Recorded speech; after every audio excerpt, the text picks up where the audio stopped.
Hey, what up, y'all?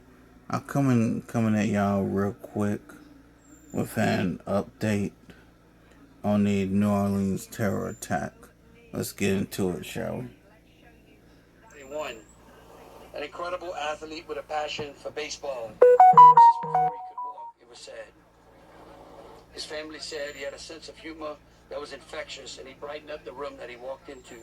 Like Reggie Hunter, 37 of Prairieville, who leaves behind two sons, Landon, 11, and Christian, 18 months old, whose cousin Travis said to know Reggie was to love him, who always was in a good mood. Like Terrence Kennedy, who was one of 9 siblings, who has been said has always had a way of being comical and been loving and kind. And his sister Jacqueline said. Like Nicole Perez, 27 of Metairie, who is a mother of a 4-year-old, Malio, and is described by our Uncle Raul as loving and caring, a person very dedicated to her job and to her son. Like Ed Pettifer of London, England, who worked as a director at an executive search firm who had relations to the royal family. His family described him as a wonderful son, brother, grandson, nephew, and friend. You know, and it's tragically ironic that his father has for over 20 years in the service of the British military fought terrorism and terrorists on their soil, so we don't have to fight them on ours. I want to thank him for his service to the free world, and I'm deeply sorry, as all the other families, for their loss. Like Latasha Pope of New Orleans, a mother of a 14-year-old, a certified nursing assistant, whose family believes that Latasha would have wanted the city to turn out in celebration, but tinged with grief. Like Brandon Say Taylor, something. 43, who leaves behind a fiancee, Heather, who was with him during this nightmare, but who has described him as unique. Matthew Tenadero of Slidell, a fiber optics and video professional at the Superdome and the Smoothie King Center. His mom says we will miss everything about him, his beautiful face, his laugh, and how she loves him. And then finally, like Elliot Wilkerson, 40 of Slidell, who had 4 siblings, and whose brother said if you didn't have a shirt on your back, he would try to find one to put on you. No matter what, he was always looking to care for others. You know, each of these victims has family and friends who have to live with the tragedy and the nightmare of these events. Over the last 48 hours, we have all been focused on addressing the needs of each of these victims' families and to ensure that they are properly honored. We began on January the 2nd by ordering all the flags in the state at half-staff from sunrise to sunset. I personally called into each of the victims' families to ensure that they are receiving the support and the answers to any questions that may have remained unanswered. I issued an executive order declaring a period of mourning for each of these victims on each of the following days, under which flags of all the state buildings, schools, and universities will be at half-staff. I requested, and Dr. Kate Brumley, our superintendent of And education, has again, called for a this moment here of is an silence update in all of our public schools, on the New beginning Orleans terror on attack Monday at 9 from a.m. So on ABC Monday, News. Fair use, fair use. January 6th, This is from in ABC remembrance News. of Kareem Badawi. On Tuesday, January 7th, will be in remembrance of Tiger Besh. On Wednesday, January 8th, will be in remembrance of Drew Dolphin.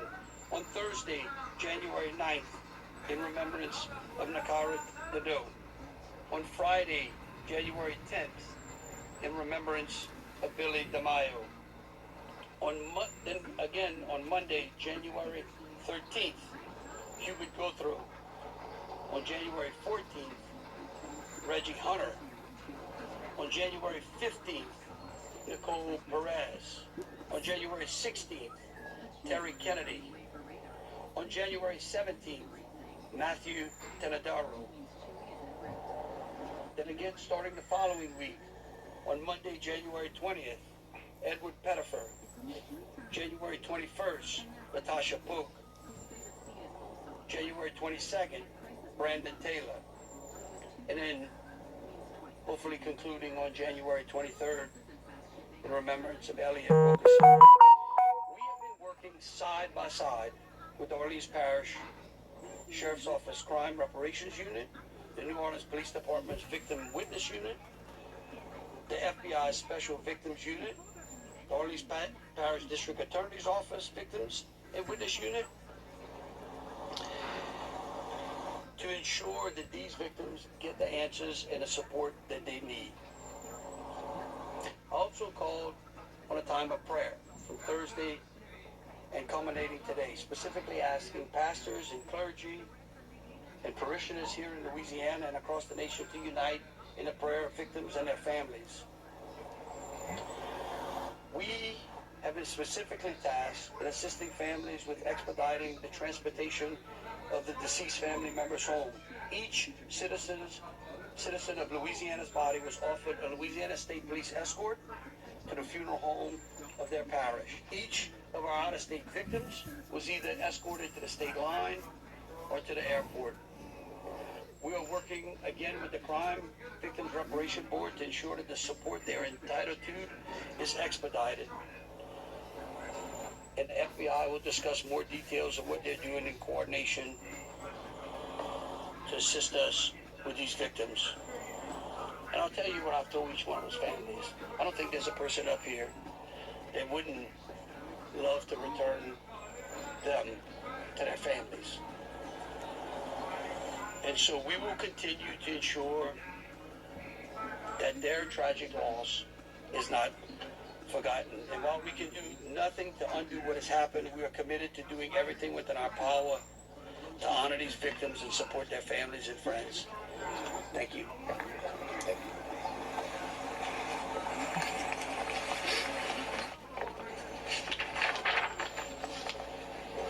Good morning. Thank you for being here today with the FBI and our partners. Today, in the interest of transparency, we're going to give you the latest update on the FBI's investigation into the Bourbon Street attack on New Year's Day. First and foremost, as the governor has already done, I know I speak for the FBI and all the first responders involved in this when I say we do this for the victims and their families, even though we know that nothing we do will take away their pain and grief. What we can and are doing is investigating every detail of this attack to find answers. We are leaving no stone unturned. Before I turn it over to FBI New Orleans SAC Lionel Murthel, I'm going to talk a little bit about the overall global and national counterterrorism threat, as I think it's important to understand those threats as it relates to what went on New Year's Day here in New Orleans. Make no mistake, protecting the American people from terrorism remains the FBI's #1 priority. The threats from international terrorism, domestic terrorism, and state-sponsored terrorism are complex and persistent. And notably, they are all simultaneously elevated. You might have heard the director speak numerous times about him seeing all the red lights flashing right now. We continually face threats from foreign terrorist organizations, violent extremists across the ideological spectrum, and criminal actors that aim to bring violence and harm to the United States. During these past few years, lone actors, or small cells of individuals who typically radicalize to violence online and who primarily use easily accessible weapons, have posed the greatest terrorism threat to our homeland. Additionally, for the past several years, the FBI has provided intelligence to our law enforcement partners highlighting that ISIS calls for vehicle ramming attacks. This is a tactic that has been used for many years to conduct deadly attacks on U.S. soil and in other countries. Lone actors as you all I'm sure are aware, present a particular challenge to law enforcement and intelligence because they are difficult to identify, investigate, and disrupt, especially when the radicalization and communication with other like-minded individuals happens online, as is believed to be the case with the New Orleans attacker, Shamsuddin Jabbar. Over the last year, we saw multiple plots in the U.S. that we were able to disrupt, along with our state, local, and federal law enforcement partners. We simply cannot do it alone. Those include plots in September and October in Oklahoma City and New York City, respectively. The FBI continues to work tirelessly to combat the threat of terrorism, and that includes constantly working with and communicating with our state, local, and federal partners, whether that is sharing intelligence and information or day-to-day coordination of an investigation. And in New Orleans, that is exactly what the FBI and our partners have done since day one. As it relates to this investigation, all investigative details and evidence that we have now still support that Jabbar acted alone here in New Orleans. We have not seen any indications of an accomplice in the United States. Okay, so he was a lone wolf. Potential associates in the U.S. and outside of our borders. The case is still very early on. As is with the case with any complex terrorism investigation, as we uncover new leads, receive tips from the public, examine electronic devices, and interview witnesses, the information as we know it evolves into a clearer picture and provides more answers. We have a clearer picture today than we did even 2 days ago. We are much further along than we were previously. I'd also like to take a moment to thank the public for your help so far. You have provided tips that have greatly enhanced this investigation. I don't think the majority of you all in the public know just how critical your information has been for the FBI in high-profile investigations like this one. Your tips and information have been instrumental in the most significant terrorism investigations that have occurred in the last 20 years. So thank you on behalf of the FBI. The FBI continues to surge resources from across the country to assist the New Orleans field office. In addition to FBI special agents and personnel based here in New Orleans, more than 200 additional personnel have been brought in to assist in this investigation in order to process evidence, support victims, and investigate leads and tips. Personnel support includes, as I stated a few days ago, special agent victim specialists, evidence technicians, specially trained crisis management personnel, and intelligence analysts. Additionally, the entire counterterrorism division at headquarters, along with other headquarters divisions, and the FBI's critical incident response group, including our hostage rescue team, continue to work around the clock supporting New Orleans and the other field offices involved in this investigation. We are not done investigating. In fact, our work has only begun. The FBI will continue to dig in and investigate to learn all that we can about this despicable attack on behalf of the victims and for their loved ones. Now, I'd like to turn it over to SAC Lionel Murthel, who's going to go into more specifics of the investigation. Lionel.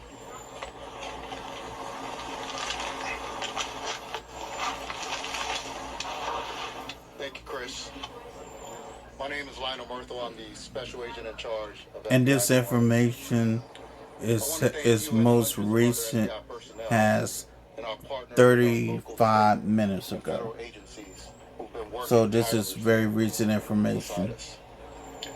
FBI New Orleans deeply mourns the loss of those who tragically lost their lives and extend our heartfelt prayers to those who were injured and offer our unwavering support to those who endured the traumatic experience of witnessing such a devastating act of terror. Today we want to focus on filling in some of the gaps and giving you a greater understanding of the planning that went into this horrible attack by Shansud bin Jabbar. We are also sharing videos showing Jabbar placing the IEDs on Bourbon Street and videos he took as he plotted this hideous attack. Thanks to the information provided by you, the public, this investigation is crossing state and international borders as our agents follow leads in Houston, Texas, Atlanta, Georgia, Tampa, Florida, and international.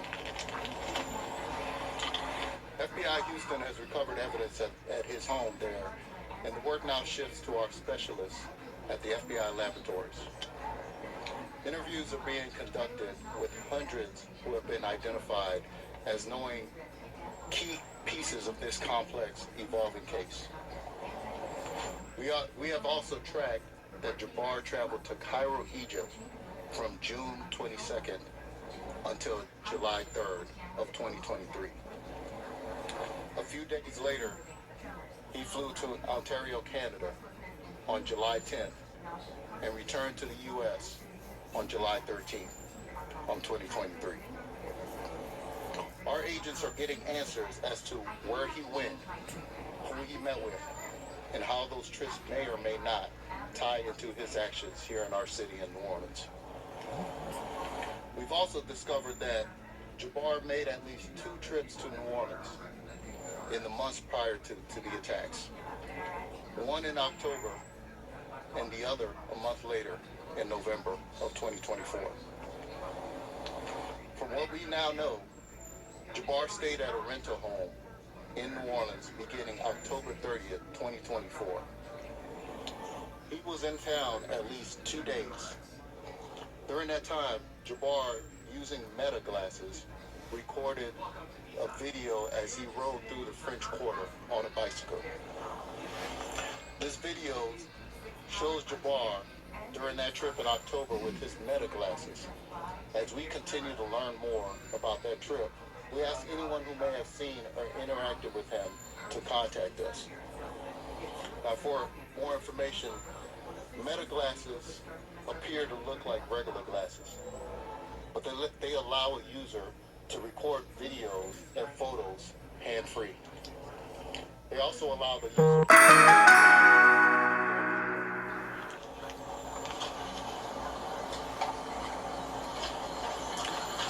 Jabbar was wearing a pair of meta glasses when he conducted the attack on Bourbon Street, but he did not activate the glasses to live stream his actions that day.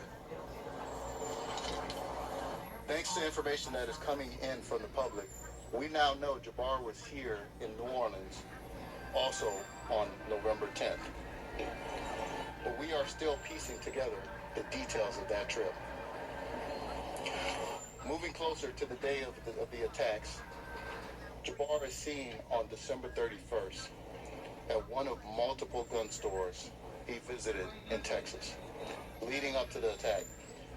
As we go through the timeline, times we provide are approximate. Jabbar then stopped at a business in Texas where he purchased one of the ice chests he would later use to hide the IEDs. Jabbar is estimated to have entered Louisiana on December 31st, 2024 at approximately 2:30 p.m. He rented a vehicle that was seen again in Gonzales, Louisiana around 9 p.m. on December 31st. By 10 p.m., home camera footage shows Jabbar unloading the white pickup truck in New Orleans outside of the Mandeville Street rental home in the St. Roch neighborhood of New Orleans. Just under 3 hours later, at 12:41 a.m. on New Year's morning, Jabbar parked the truck and walked to Royal and Governor Nichols Street. Jabbar placed the first IED in the cooler at Bourbon and St. Peter Street at 1:53 a.m. Someone on Bourbon Street, who we have no reason to believe was involved, dragged the cooler a block to Bourbon and Orleans, where our teams found it after the attack. Jabbar placed the second IED in a bucket-type at Bourbon and Toulouse streets. In the videos, you see Jabbar wearing the long brown coat we showed you in a photo released earlier. That coat was recovered in the rented F-150. At 3:15 a.m., Jabbar used his pickup truck as a lethal weapon before crashing into the construction equipment and was stopped by the brave men and women of NOPD. Shortly after 5 a.m., a fire was reported at the rental home in the Mandeville Street location in New Orleans. And the New Orleans Fire Department found explosive devices on scene after entering the home. As we released yesterday, we strongly believe Jabbar was solely responsible for the fire on the Mandeville Street in New Orleans. We determined that he set the fire before heading to Bourbon Street, based on the ATF's investigation. I'd like to bring up Special Agent in charge of the ATF Field Division, Joshua Jackson, to address the details of their investigation and to explain the origin of the IEDs and the materials Jabbar used in them. SHE Jackson. Thank you. Good morning. As stated, my name is Joshua Jackson. I'm a special agent in charge for the New Orleans Field Division, and I want to share with the media some updates regarding the origin and cause of the fire at Mandeville Street address in New Orleans. We'll update you on information we developed with the firearms that were recovered from the scene, as well as discuss the explosive material that was recovered in Houston and here in New Orleans at the Mandeville Street address. And I'll kind of close out with some comments about our victim witness coordinators. As to the fire, it was determined by the investigators that Jabbar drove from Houston to New Orleans by himself. Throughout his entire time at that rental location in New Orleans, he was the only one seen coming and going from that location. He left that location at 12:15 a.m.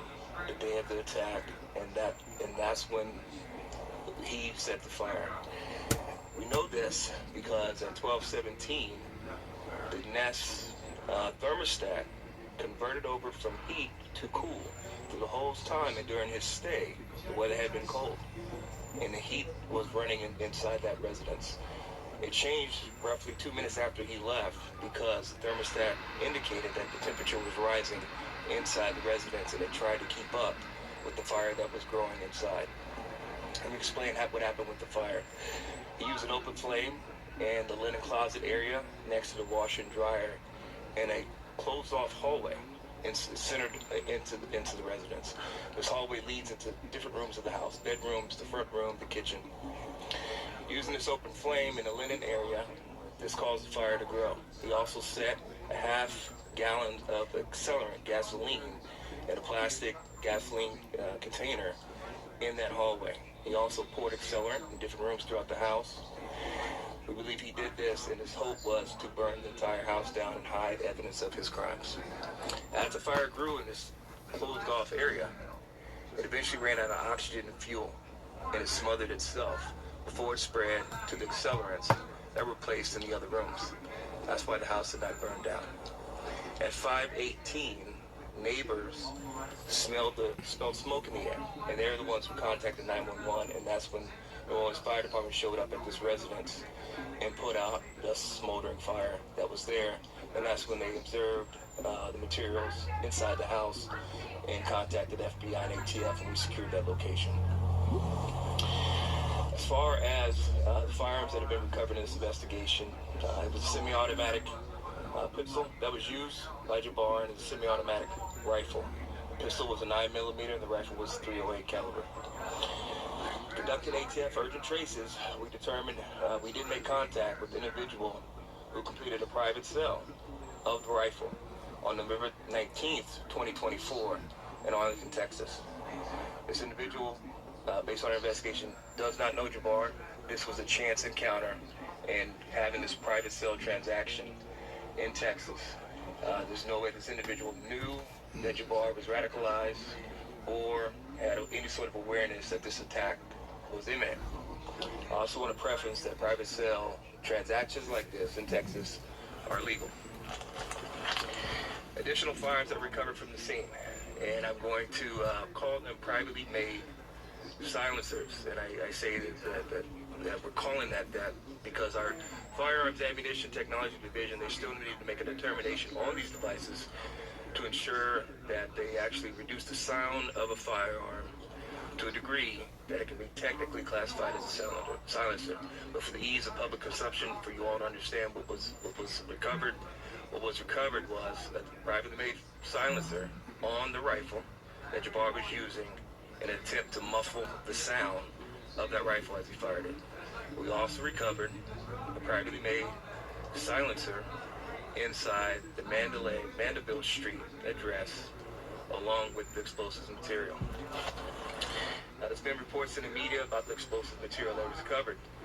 That is something that is only found overseas. I want to provide more information. The explosive material recovered at the Mandeville Street address was field tested by a chemical identifier by Bontex with ATF and FBI. This is a field test. Tested as R-salt. R-salt is very similar in look, texture, and chemical makeup as RDX, which is all readily common and available right here in the United States. These same field tests were done in Houston at Jabbar's residence, and that tested as true RDX. The FBI lab will conduct additional tests of this material, which we believe will turn out to be commonly found explosives right here in the United States. Now, what is different about this device that is somewhat unique, and it goes more to the inexperience of Jabbar.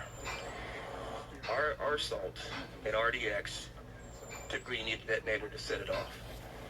He did not have access to a detonator, so he used an electric match in its place to try to set off the explosive material.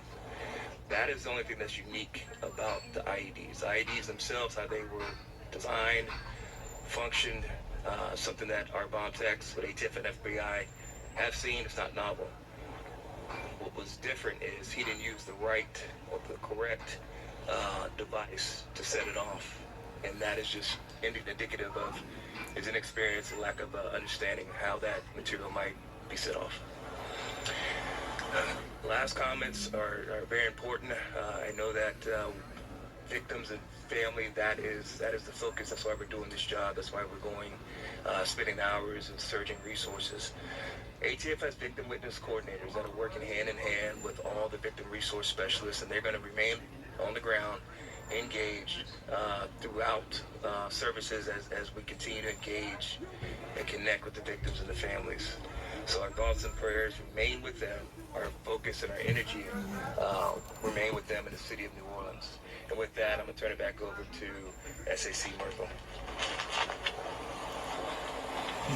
Thank you, SAC Jackson. When incidents like this happen, obviously the criminal investigation is important.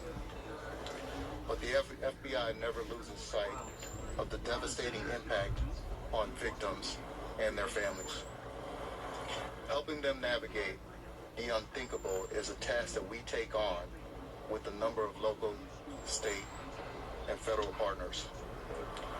It's a task that started within hours of the attack. The work done by these professionals is done behind the scenes, as to not re-traumatize the people who did not ask to be part of this dark day in history.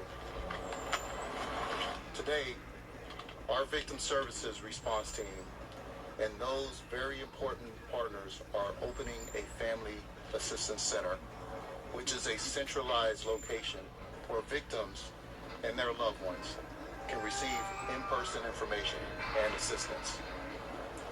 St. Martin de Porres Catholic Church on Elysian Fields has graciously offered space for our professionals to provide services and also return hundreds of personal items left at the scene of the attack. We started the process of returning these items within one day of the attack, knowing it's crucial to reunite these precious items to their loved ones. The Family Assistance Center will open at 1 o'clock this afternoon and offers services until 7 p.m. It will then begin operating Monday through Friday from 9 a.m. until 7 p.m. until we are certain we have provided everything we can to help those who need it. I want to say thank you again to the community, to our city, and to the victims and their loved ones. We cannot change what happened, but we are working tirelessly to determine how and why this happened here. At this time, I would like to invite Mayor LaToya Cantrell to the platform.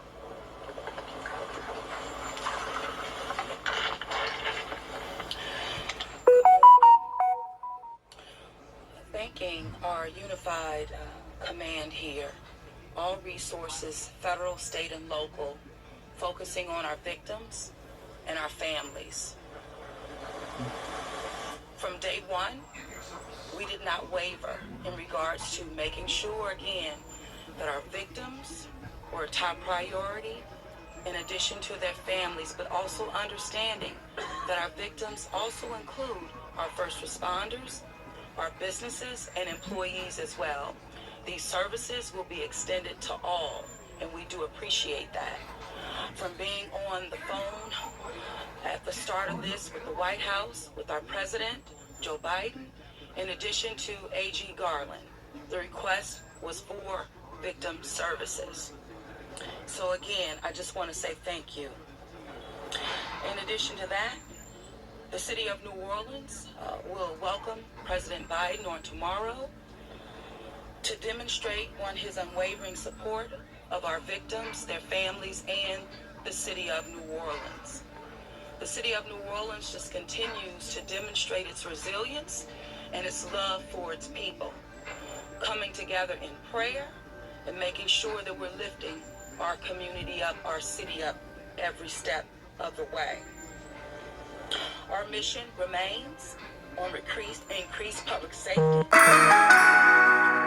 hosting major events in the city of New Orleans, whether that's Super Bowl or Mardi Gras, and others to follow. But with this, I have specifically requested through the White House that the city of New Orleans be assisted with getting a tactical expert in our city this week to map our city for target hardening measures, where and how. These are requests that have been made by me specifically and our New Orleans superintendent and Kirkpatrick. In addition to that, we have submitted a re-adjudication request for Mardi Gras to be removed from a Sear 2, upgraded to a Sear 1. This is something that we have been advocating for many years now, I can say since 2019, but we do believe that it will be processed. This is something that the governor and I will have conversations with the president on tomorrow, and we will continue to push for a Sear 1 rating for Mardi Gras. I also want to, as we informed you on Friday, but on tomorrow, it starts our activation and infrastructure activation in preparation for the Super Bowl that's coming next month. You will see this activation and even in real time, and as it unfolds, again starting tomorrow, throughout as we move towards February. The city of New Orleans will always remain focused on improving public safety measures. No doubt about that.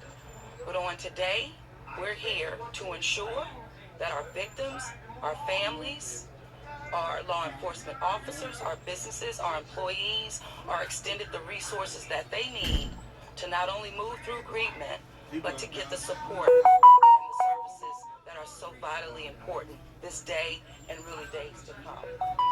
There has been a fund set up by the Greater New Orleans Foundation that will assist our victims as well with resources that can be reached. The information can be reached at gnof.org.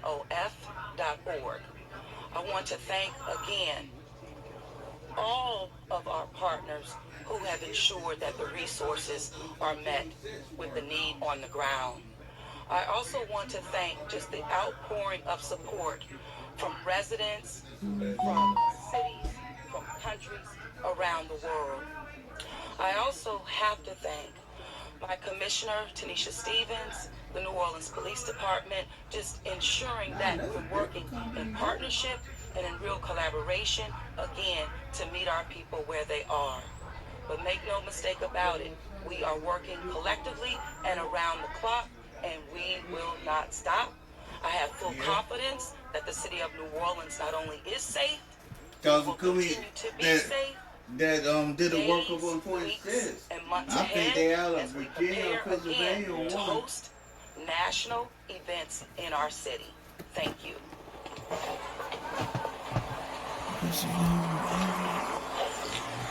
Thank you, Mayor. We want to sincerely thank the public for all the information we've had so far. And again, encourage anyone who may have interacted with Jabbar to call us at 1-800-CALL-FBI or send digital tips to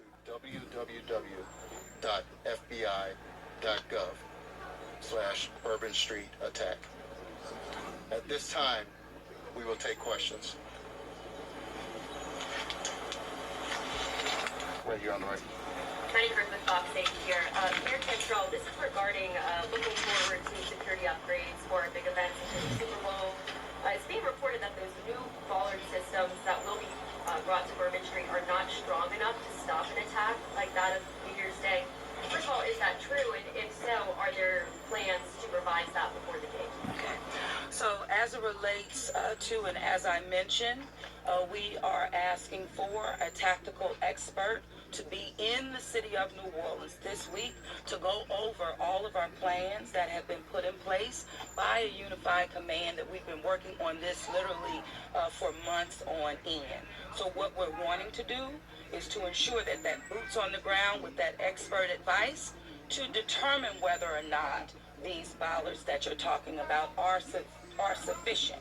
We're also asking if they're not, we're looking for, okay, how and what and where do they need to be placed. So this is a work in progress, and we're committed to doing everything necessary to ensure public safety measures, hardening target areas in preparation not only for Super Bowl, but for Mardi Gras as well. Is there no way for the city to know now if that new upgrade would be strong enough to stop an attack?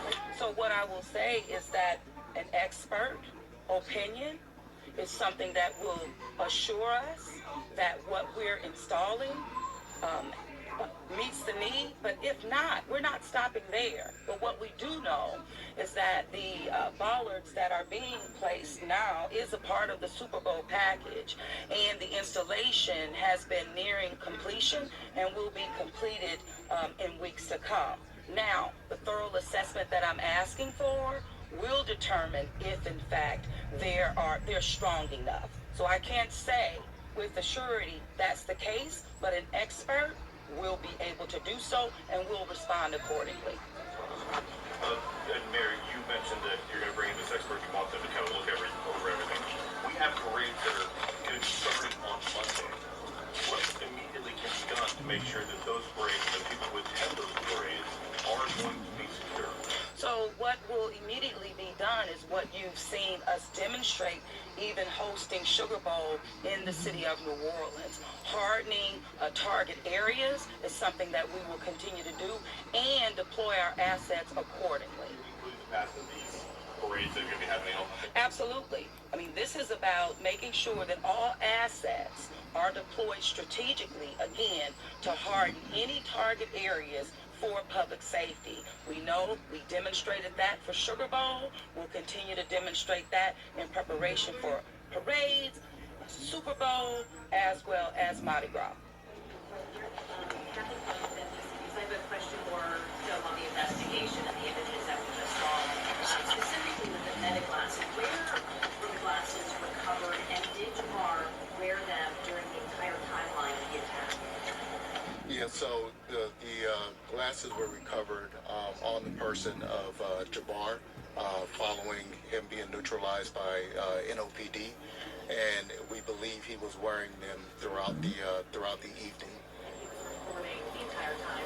So we don't have any indication that he was actually recording, but he was wearing those glasses. just a quick follow-up question. You mentioned there were other cities, Atlanta, Tampa. Can you dive a little bit deeper as to why those cities were mentioned? Yeah, so Houston, Texas, of course, is where Jabbar resided.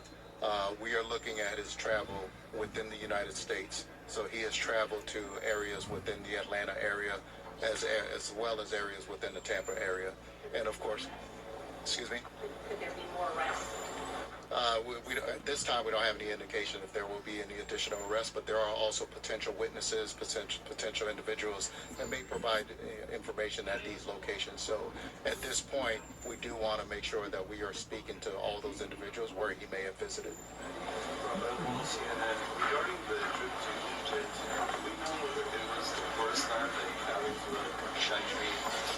Did he have any family acquaintances that would explain the trip, or do we know at this point who he met with? Yeah, at this time, we're still trying to determine the answers to that. That is exactly what our priority is for those international trips. Essentially, we're looking at who has he encountered during those trips, who is he meeting with, where has he traveled to while in those specific countries, and whether or not any visits to those countries may or may not have any indication as to the reasons behind this attack in our city. If I can follow up, do you know at this point whether he received any financial assistance from anybody to be able to finance that trip? In other words, is it probably too early to rule out that he might have gotten assistance from a group or a foreign entity? Yeah, at this time we can't determine whether or not he received any assistance. We do know that he was employed. Yeah. And at the time of his attack, but at this point we can't rule out whether or not he received any type of assistance. Sasha, can you explain his trip to Cairo on the way back? You mentioned that he had traveled through Ontario on his way back to the States. What was his for that trip? Yeah, so we don't know the reason behind that, and again, this is one of the items that we are looking to get some clarity on as to the purpose and reasoning behind each of those individual trips. So we have legal attaché offices in each one of those countries. The FBI does, but we are working with our law enforcement partners as well as our government partners as well to determine those answers. On the arsalt that was used here, as opposed to a much more common, easily gettable compound. But does that speak to someone giving him some sort of instruction? How did he get his hands on this more rare explosive? Can you speak about that? Yeah, I'll defer that question to SAC Jackson. Yeah, so again, this is a field test that was done in the field, right? So all this material is going to be tested at the FBI lab. We believe when the chemist and the lab examines the material, it will be true RDX. Arsat is not as common as RDX, but there's precursor materials at the house in Houston where he made this material. So the field test is preliminary. Let the FBI lab confirm the material. But again, these materials are available here, and at this time there's no indication that he received this material from overseas. Yeah, Brittany Garner, local WPSU affiliate. So do you think that might have just been moving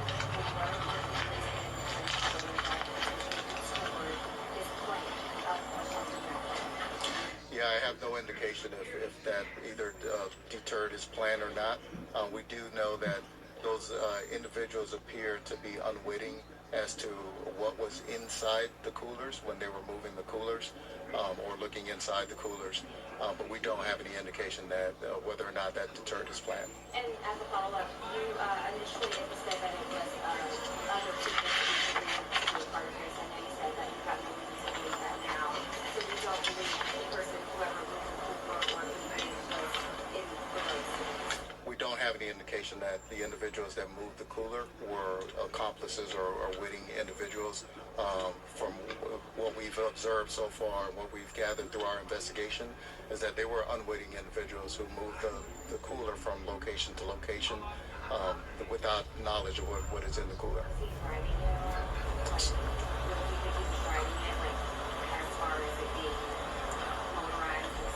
No, the cooler was not motorized. The cooler was a standard square. There were two coolers, standard square cooler, as well as the circular ice cube cooler as well. Thank you.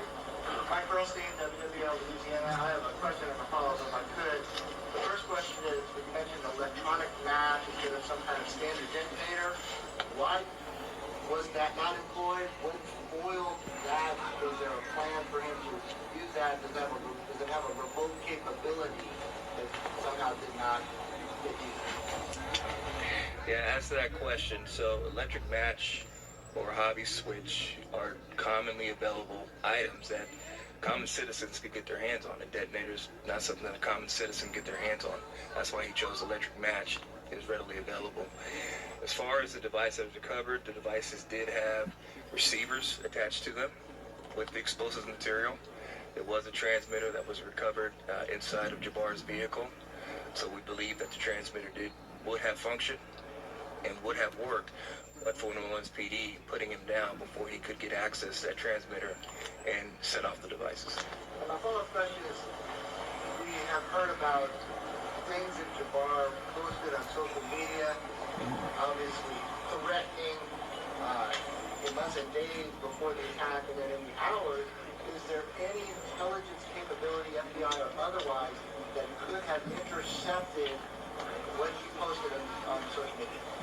That's a great question. The key here, when it comes to social media posts, we really rely on the public, the individuals who are seeing these posts to report these posts. As you know, there are several privacy concerns regarding social media. So unless it's a publicly available online platform, we have to have a legal process in order to get into those postings. So really we rely on information from the public and information from concerned citizens. Yeah, I don't know who would have seen it in advance of the attack. He is, from our understanding, he's posted on a couple encrypted applications as well as on his own social media. Yeah, Jack Brooks with AP. Do we have any indications as to why he chose New Orleans specifically to carry out? No, we don't have any indication as to why he specifically chose New Orleans. Again, this is one of our top priorities, is to get an understanding as to not just on the day of the attacks, but the reasoning behind the two previous trips back in October as well as November. But that is a concern for us and a priority for us as well. I just wondered if there's any indication, obviously we discussed the fire in Mandeville around about 5 o'clock, if you had any idea of what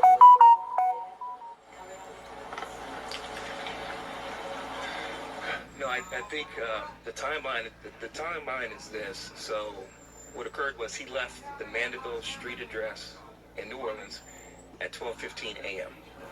Right before he left the residence, he already used an open flame to start a fire in the linen closet. The fire is burning, and we know that because the thermostat converts from heating the home to cooling the home, even though it's cold outside, and it's trying to compensate for the temperature in the house elevating from the fire being inside. The fire extinguished itself at some point after that because it was put in a closed area where it ran out of oxygen and fuel, and it smothered itself.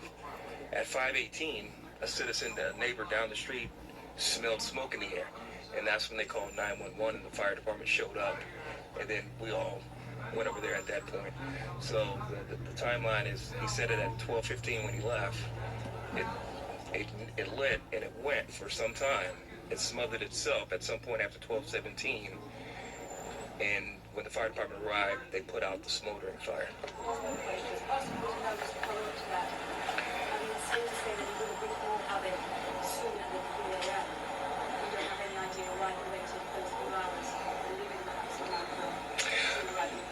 No, the way that accelerants were placed around the house, his intention was for the whole house to go up. It could have been a distraction. You know, he's not here to explain himself on that, but it could have been done as a distraction to have resources ushered that way. But again, the way that the accelerant was set up in the house, into different rooms. The intent was for the fire to spread and then eventually engulf the whole house. Thank you very much, everybody. We appreciate it. I'd like to give you the information about where you can find the videos. You can go to FBI.gov/urban street updates or go to our FBI. Okay, I think that's it, y'all. Yeah, and that's it. That's the update of the New Orleans terror attack.